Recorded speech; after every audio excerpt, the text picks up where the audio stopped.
स्कूलों में अपनी सेवाएं नहीं देंगे, हड़ताल पर रहेंगे।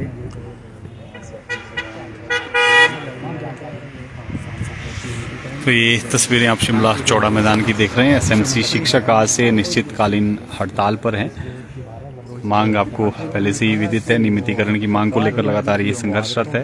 हालांकि लगभग 1 साल पहले एलडीआर के माध्यम से नियमितीकरण का इनको आश्वासन दिया गया था, कैबिनेट से अप्रूव हुआ था। बावजूद इसके अभी तक इस मामले में जो है वो आगे कुछ नहीं हुआ है और यही वजह है कि निराश हैं टीचर। पूरे हिमाचल प्रदेश में जो शिक्षक हैं आज वो हड़ताल पर रहेंगे। 2400 के आसपास ये शिक्षक हैं जो दुर्गम इलाकों में अपनी सेवाएं दे रहे हैं। लगभग 12 से 13 साल हो गई हैं और अभी तक नियमित नहीं किया गया है और यही वजह है कि आज ये पत्रकार बंधुओं का स्वागत। आज के बारे में बताना चाहूँगा।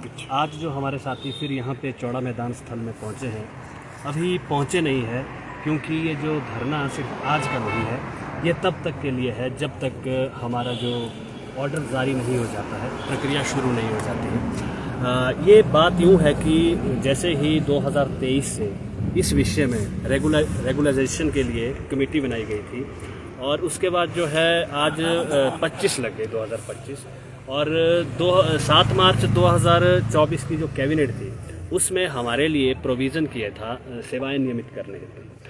तो हम थोड़े दुखी है इस बात को। हम ऐसे नहीं करना चाह रहे धरना, कोई शोर शराबा हल्ला गोला, बट हम एक आत्म जो पीड़ा है वो सरकार को बताना चाह रहे हैं कि हमने कमी नहीं रखी। हमारी जो सैलरी 10-12 दिन में पूरी हो जाती है, बट अब जो नियमितीकरण का आपने फैसला लिया वो कहाँ अटका है, इस हेतु जो है अभी सुबह हमारे साथियों ने चलना शुरू कर दिया। कल अचानक से बरस भी गिर गई तो हमारे साथी ऑन द वे है, कोई फ़ोन चले थे 100 किलोमीटर की दूर है अभी, क्योंकि आराम से आना है और आराम से बैठना है दिन रात यहाँ पे। अब अपने आप को पीड़ा ही दे सकते हैं। रोहित ठाकुर का ये कहना है कि थोड़ा संयम रखना होगा जो एसएमसी टीचर से। आरएमपी में बदलाव यहाँ पर किया और कुछ बेहतर ही जो सरकार यहाँ पर सोच रही है। इस तरह का आश्वासन किस तरह से आप देखते हैं, क्योंकि पहले भी आप जो धरना पर ये सारी चीज़ें करते हैं। इसी आप लोगों के माध्यम से मैं ठाकुर साहब के जवाब को वापस करना चाहूँगा। सर, आप जो कहेंगे हम धरना प्रदर्शन संयम ही रखेंगे, बट बात यूँ है कि थोड़ा सा संयम इसलिए नहीं रखा जा रहा, समय बहुत हो गया। 2012 की पॉलिसी से लेकर समय समय पर 25 और हमारे ही तर्ज पर period based Urdu Punjabi SMC teacher जिन्हें सरकार ने 7 साल बाद रेगुलर किया और हम मेरिट बेस्ड लगाए हैं। और सबसे बड़ी बात तो है कि दूरवर्ती क्षेत्रों में, ग्रामीण क्षेत्रों में, हार्ड और ट्राइब क्षेत्रों में तो संयम तो सर बहुत ही ज़्यादा रख लिया है। आपके कहने से तो और भी ज़्यादा रख लिया है, ठाकुर साहब के कहने से तो 2 साल रख लिया है। अब हमारी पीड़ा को ठाकुर साहब समझेंगे, ये हम उम्मीद करते हैं। कितने शिक्षक हैं और ऐसे कितने स्कूल हैं जहां पर सिर्फ एसएमसी अध्यापक ही हैं? ऐसे 150 से 200 स्कूल हिमाचल प्रदेश में है और वो ग्रामीण ही क्षेत्रों में है। और आप सभी जानते हैं कि मार्च का महीना है, पेपर जो है एग्ज़ाम प्रैक्टिकल तो आज और कल भी चले हैं, 4 तारीख से बोर्ड की परीक्षाएं हैं। हमें क्या ज़रूरत आन पड़ी इस समय उन बच्चों के, जिन बच्चों से हम 2012 से उनके साथ है। ऐसी भी हमारी कोई मंशा इतनी बुरी नहीं हो सकती, हम अध्यापक है, बट हम ध्यान केंद्रित करना चाहते हैं कि अति हो गई, समय बहुत ज़्यादा हो गया। तो सैकड़ों स्कूल ऐसे जहाँ केवल मात्र हम ही सारे काम कर रहे हैं, मतलब चपड़ासी का काम भी कर रहे हैं, सब काम कर रहे हैं। तो इसलिए ये बहुत ही गंभीर विषय है। तो क्या लग रहा है सरकार की इच्छा शक्ति नहीं है? बच्चों का नुकसान सर कैसे नहीं होगा। अब हम भी भारी दिल पे हाथ रख करके यहाँ पहुँचे हैं तो नुकसान तो होगा ही। अभी तो रिवीजन चलता है। एक तो सरकारी स्कूल में 10,000 पद खाली है और जहाँ पे है वहाँ पे हम ही हैं। ग्रामीण क्षेत्रों में क्या, ग्रामीण क्षेत्र के बच्चे, क्या आप उनके साथ ऐसा भेदभाव करना चाह रहे हैं? प्रश्न तो ये है सरकार से कि क्या आप नहीं चाहते कि आजकल रिवीजन के समय, पेपर के समय क्या अध्यापक का होना बहुत ज़रूरी नहीं था? ये बात मैं इसलिए कर रहा हूँ क्योंकि हमने अल्टीमेटम दिया, आज के 20 दिन पहले अल्टीमेटम दिया है कि जी आप इस प्रोसेस को करिए। अब इस तरह के ऑर्डर करने में देरी नहीं है। हम समझते हैं, जैसे आपने प्रश्न किया कि आप बहुत पुराने समय से यहाँ आ रहे हैं, तो यही 46 दिन का हमने स्ट्राइक भी की। तो ये गंभीर विषय है। हमने अल्टीमेटम भी दिया, तब भी प्रोसेस शुरू नहीं हो। एक ऑर्डर तो करना है। अगर आपने कैबिनेट में 7 मार्च 2025 को डिसीजन लिया ही है तो क्या वो झुंझुना देने के लिए? एक्चुअली अब ना शिक्षक को इतना मत लगाइए। ये बात है। क्या लग रहा है, सरकार की मंशा नहीं है, चाहती नहीं है सरकार, क्योंकि एक साल पहले ये कैबिनेट से अप्रूव हो गया था, फिर भी नहीं हो पाया? सरकार की मंशा तो है, काम किया है हमारे लिए, बट कागजों के घेर फेर में इतना नहीं उलझा सकते।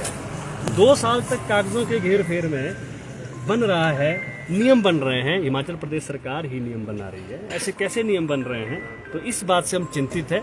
अब सरकार का क्या रवैया रहता है, अभी तक तो ढीला ढाला रवैया है, बहुत ज्यादा। तो क्या अब आर पार की लड़ाई है या वार्तालाप होता है फिर मान जाएंगे? आर पार की लड़ाई यही है, छोड़ के आ गए हैं, काम रोक के आ गए हैं, स्कूल को छोड़ के आ गए हैं, चाबी दे के आ गए हैं। कई स्कूल बंद है सर, हिमाचल प्रदेश में बहुत सारे स्कूल में ताले हैं। अब अगर सरकार हाँ, एमडीएम वर्कर वहाँ होगा।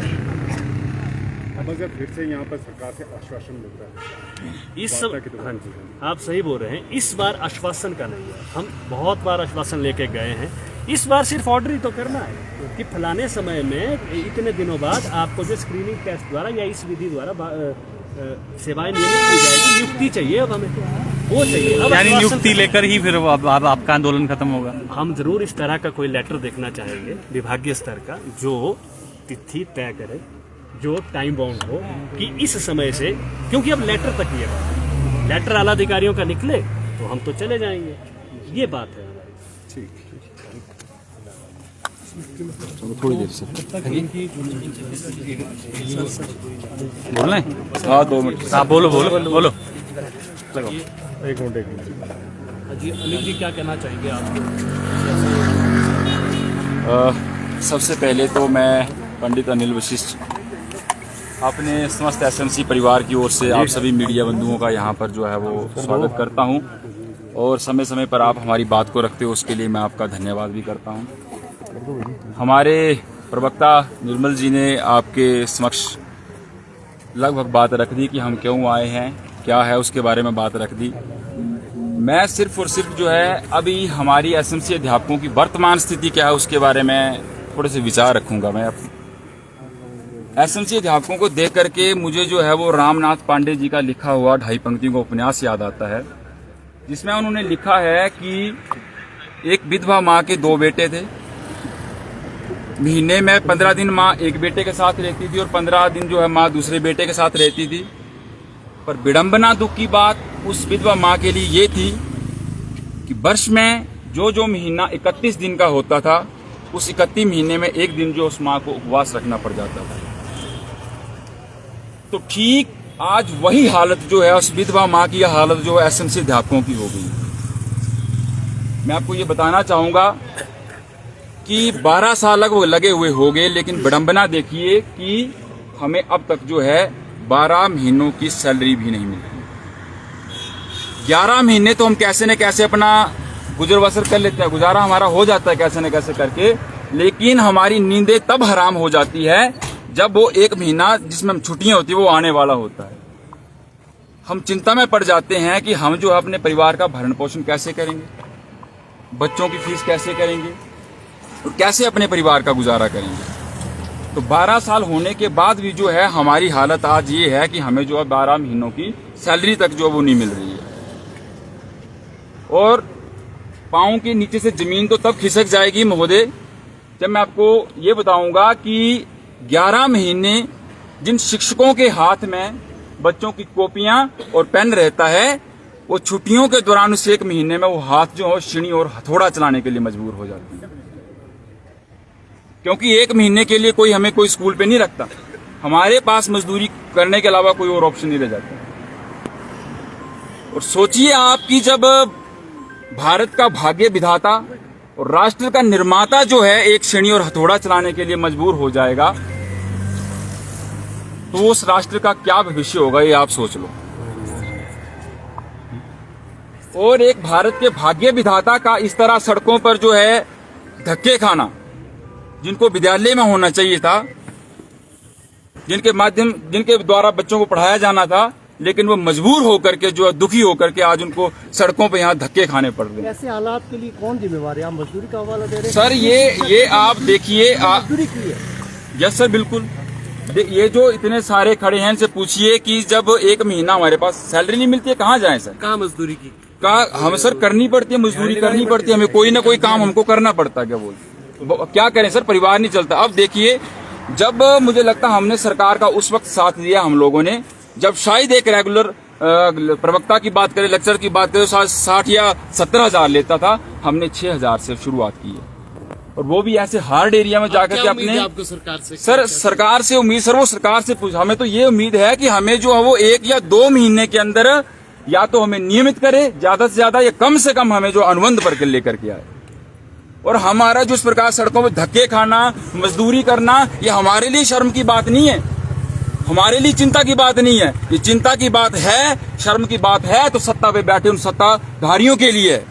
हमने उनको चुन के भेजा था, ये उन लोगों का दायित्व बनता है कि क्यों आज हम उनकी वजह से ये धक्के खा रहे हैं, कि उन लोगों का काम है। ये कहती है कि जब इनिशियल आपका कॉन्टैक्ट होता है उससे फिर आप लोग क्यों राजी हो जाते हैं? जब अस्थायी है तो अस्थायी तो कब स्थायी होंगे ये तो उसमें नहीं कहा जाता है। सर देखिए, अब ये अगर हमारी बात हो ना तब तो हम मानने क्या बोलते, ये हमारे समय से नहीं चला आ रहा है। ये पीटीए पैरा पैट देखो, आप देखिए हिमाचल में कितनी सारी भर्तियां इस तरीके से होती हैं। सर मैं बोलता हूँ, अगर देखिए, अगर हमारी ताकत होती ना, ये हमारी ताकत नहीं थी कि हम गए उनके पास जाकर के और हमने बोला जाके हमें रख लो, नहीं। सरकार को जरूरत थी, टीचरों के अध्यापकों को जरूरत थी, सरकार ने जगह जगह जाके स्कूल खोल लेते, उनको जरूरत थी। तो शायद जब उनके पास मैं यही मानूंगा कि 60 या 70 हजार देने के लिए नहीं था, तो उन्होंने एक एसएमसी शिक्षक का जो है उसको पैदा किया और मात्र 60 या 70 हजार की जगह उसके 6000 में उसको रखा। और जहां पर एक सीएंडबी अध्यापक जो मुझे लगता जहां पर जिसकी सैलरी 50 से 60 हजार थी, वो मात्र जो उसको 4500 में रखा गया, 4500 में रखा गया। जेबीटी को शायद 3500 में रखा गया। तो आप सोचिए सर कि अब तक मैं ये मानता हूं कि 6-7 साल जब हमें 3500 में, आप सोचिए सर कोई व्यक्ति घर से 150 किलोमीटर दूर है, आप खुद बताइए कि क्या 3500 में सर उसका गुजारा होता है? हम लोगों ने अपने घर वालों से खर्चा लेकर के हम लोगों ने जो है गुजारा किया। अब तक जो है हमने एक भी पैसा, ये बोलने की अपना, अब धीरे धीरे उम्र निकल रही है। बहुत सारे अध्यापक जो हैं, लगभग मुझे लगता है 20-25% अध्यापक जो 50 साल से ऊपर हो गए। हमने अपने लिए कुछ भी नहीं जोड़ा है। कईयों के बच्चों की शादी हो गई, कईयों को होने वाली है, 10 बीमारियां लग गई हैं। हमने अब तक सिर्फ और सिर्फ समाज सेवा की है अपने खाते में। मुझे नहीं लगता हमने एक पैसा भी बचाया। 15,000 से व्यक्ति क्या करेगा सर? ठीक है। आज तक तो हम लोगों ने सिर्फ और सिर्फ समाज सेवा की है। अब सरकार को सोचना चाहिए कि मानते हैं हम लोग, कितना समय दे, आप बताओ ना, कितना समय दे हम लोग? ठीक है। 10 साल हो गए, 12 साल हो गए सर। अब ये सरकार से प्रश्न पूछो आप, मैं बोलता हूँ कि सरकार को बोलो कि आपने हमको कब नियमित करना है, कितना हमारा और शोषण चलेगा। मेरा मीडिया बंधुओं से गुजारिश है कि सरकार के सामने हमारी पीड़ा को रखिए कि उन्होंने आज तक जो किया है उनके पास एक भी पैसा नहीं बचा है, मात्र और मात्र समाज सेवा हुई है। आपकी पीड़ा को हमने साझा किया था और उन्होंने कहा कि संयम रखे, हम आगे बढ़ रहे हैं उस दिशा में। आपकी बात सर मानते हैं, लेकिन संयम कितना रखें सर? संयम कितना रखें सर? जब हम लगे थे, शायद बड़े सारे अध्यापक उस वक्त 35 वर्ष के थे, अब जो है 45-46 के हो गए हम लोग। तो बचा कितना की सर हमारे पास? हमारी उम्र कितने की बची? रिटायरमेंट के लिए कितना समय बचा सर हमारे पास? और दायित्व देखो, अब ऐसा नहीं इसको छोड़ के हम कहीं जा भी नहीं सकते। अब तो बंद गए हैं इसमें, अभी कहीं छोड़ के जा नहीं सकते। क्या करें, कहाँ जाएं? अब इसी में ही हम लोग को जीना और इसी में मरना है। अब मजबूर हो गए हम। नहीं कब जाएंगे दोबारा, क्योंकि सरकार तो आश्वासन ही दे रही है सर। स्कूल में क्या जाना सर? अब आप ही बताओ कि स्कूल में ही तो जा रहे हैं हम लोगों ने तन मन। एक चीज और बताता हूँ, ऐसा नहीं है कि हम कोई हमारी इलेक्शन में जब ड्यूटी लगती है प्रिजाइडिंग ऑफिसर की, हम ड्यूटी देते हैं। एग्जाम में सेंटर स्टूडेंट की हम ड्यूटी देते हैं। ऐसी कोरोना में नोडल ऑफिसर की हम ड्यूटी देते हैं। ऐसी कोई भी जगह नहीं। हमारे परिणाम देखिए, आपको देख लीजिए, बहुत बढ़िया परिणाम हमारे रहे हैं। एक हमारे बीच अभी पांगी से अध्यापक है, उनको जो है वो अभी हाल ही में जो है पुरस्कार दिया गया, 1-2 पुरस्कार मिले। महाराष्ट्र से मिला था, कहाँ से मिला था भाई साहब? मध्य प्रदेश से इनको पुरस्कार मिला। अभी चंबा में भी इनको पुरस्कार दिया गया। इतना बढ़िया काम करें शिक्षा के क्षेत्र में हमारे एसएमसी के अध्यापक, पर पता नहीं मुझे क्या विडंबना है, मुझे समझ नहीं आती कि हम लोग अब तक ईमानदारी से लगे हो। पर सर आप सोचिए कितना की लगे रहे। 12 महीने हमें पूरे साल की सैलरी नहीं मिलती है। मतलब बहुत दुखदायी, चिंता वाली बात है। छुट्टी भी दी है तो वो भी कहे ऑफ डे सीएल नहीं हमारे पास। हम अगर चाहें तो हम जो है 4-5 छुट्टियां इकट्ठी ले सकते। 1 महीना लगाने के बाद हम लोगों को छुट्टी मिलेगी। ठीक है भाई, ठीक। तो देखिए, पीड़ा आपने सुनी एसएमसी अध्यापकों की। लंबे अरसे से सेवाएं दे रहे हैं, लेकिन अभी तक जो है वो भविष्य अदर में है। स्थितियां क्लियर नहीं है। और जब तक सरकार दावा यहाँ पर मैं निकल रहा हूँ। तो ये देखिए यहाँ पर पीड़ा इनकी सुनी आपने, 10 से 12 सालें हो गई है, लेकिन अभी तक जो है वो भविष्याधर में है, स्थिति क्लियर नहीं है क्या करेंगे। और अब साफ तौर पर उन्होंने कहा कि जब तक अब सरकार की तरफ से नियुक्ति को लेकर कोई चिट्ठी जारी नहीं होती है तब तक ये अपनी सेवाएं बंद रखेंगे और शिमला के चौड़ा मैदान में डटे रहेंगे। तो फिलहाल के लिए इतना ही। आप बने रहें पंजाब केसरी हिमाचल के साथ।